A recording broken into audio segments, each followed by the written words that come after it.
read a story today called Trouble. On the morning of her 7th birthday, Katie awoke to find the cutest little kitten she had ever seen sitting at the foot of her bed. The kitten was watching her with a curious look in his eyes. "Hello," said Katie. "What's your name?"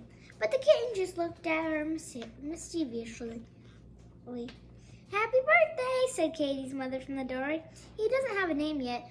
We thought you'd like to decide." "Thanks," said Katie, leaping out of the bed, giving her mother a huge hug. "He's just what I've been wishing for." Katie and the kitten bonded instantly. Though Katie received lots of other lovely gifts for her birthday, nothing compared to the little bundle of fur that bounced around the room. "You need a name," said Katie, kissing the little kitten on his nose. But try as she might, she couldn't decide what to call him. With her parents' help, she made a list of ideas: Cookie, Ginger, Fluffy, but none of the names were quite right. When it was time to get ready for bed, Katie sat and brushed her hair, while the kitten lay on her bed and licked his paws. "Have you thought of a name for your kitten yet?" asked Katie's mother, coming in. Katie shook her head.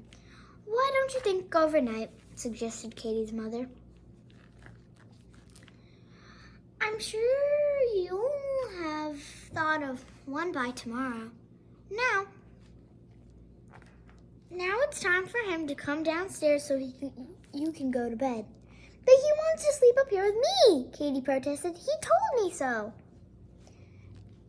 "The decision is final," Katie's mother replied.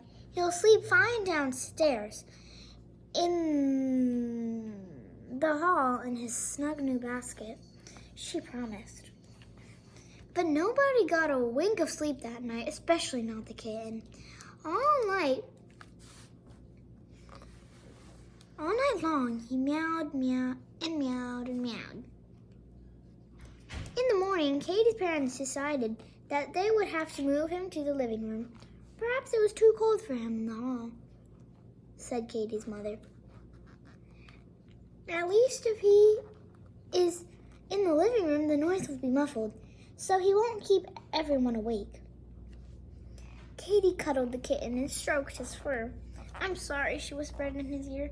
"I know all you want is to sleep in my room." The kitten looked up at Katie and purred. "Worst of all," said Katie, tickling his ears, "I can't think of a name for you." That night, Katie's mother put the kitten's basket into the living room. Katie woke up to the sound of her mother shouting. Quick as a flash, she raced downstairs. "Oh no, the little kitten," she cried. "What have you done now?" All over the sofa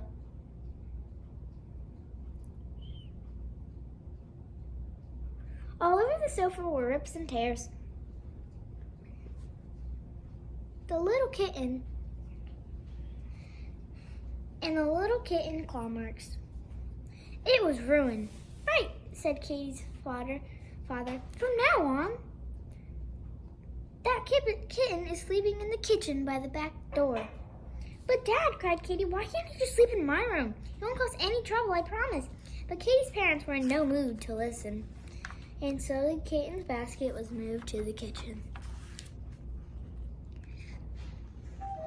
The next morning, Katie rushed downstairs to check on the little kitten. "Oh no," she cried, gazing around the kitchen in horror. It looked like an elephant had been let loose.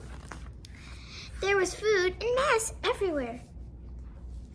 Katie's parents were annoyed at the mess, but concerned too. "How much trouble can one little kitten cause?" said Katie's mother, picking up remains of Dad's newspaper. "If he doesn't start behaving, we may have to think about finding a new home for him." "Please don't take him away," cried Katie. "I think he's just lonely. If you let him sleep in my room, I'm sure he'll be as good as gold." "It's worth a try," said Katie's dad. "But just for tonight, if he makes any mess, or keeps us awake, I'm afraid he'll have to go. So that night,